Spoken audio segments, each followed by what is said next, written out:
حطيت على ايدي وايش عم بساوي؟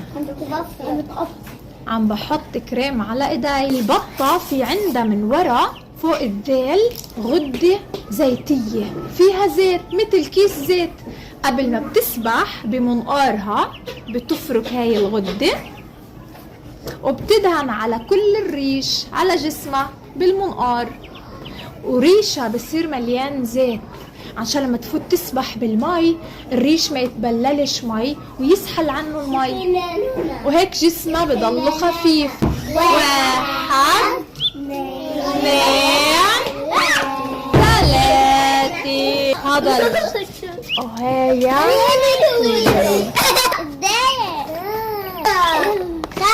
عم بيسبحوا. شوفوا كيف عم بحركوا اجريها بقلب المي.